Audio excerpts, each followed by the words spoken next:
दुनिया रे गछ उपरे जेते फल फळे सेथि मध्यरु पणस सबुठु बड़ फल। भारत वर्ष रे पणस आमदानी पई ओडिशा द्वितीय राज्य भाव में गणा जाए। परिबा हिसाब से समस्तंकर बड़ पसंद कठा पणस। कंचा अवस्था पणस को काटी मन पसंदर विभिन्न प्रकार तरकारी आरंभ करी बिरियानी, चिप्स आदि स्वादिष्ट खाद्य तैयारी करिवारे मजा बड्ड नियारा। एथिरे protein, carbohydrate, vitamin A, vitamin C, potassium, calcium और जिंक आदि विटामिन बहु मात्रा रे मिलता है।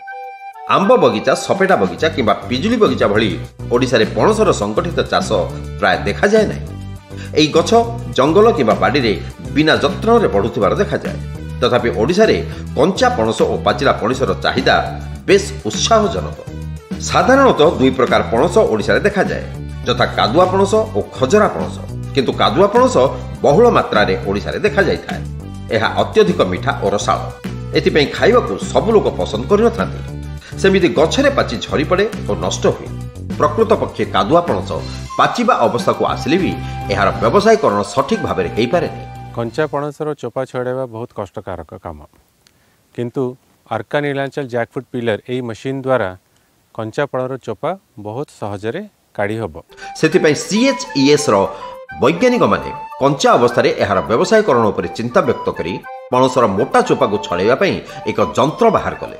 फल गृहिणी को हाथ में तेल लगवाक पड़ा नहीं, जहाँ समय सापेक्ष एवं कष्टकर कार्य थिला। कंचा पणसर चोपा को एक मेसीन साहाय्य काटी बाहर करा जाए। अर्का नीलांचल जैकफ्रूट पिलर मेसीन माध्यम 1.5 मिनिट रु 2 मिनिट मध्य चोपा छड़ाइबा समय लगी था। यह द्वारा पणस अठा हाथ में लगेनी किंबा बेसी मांसल अंश चोपा रूपे नष्ट हुए।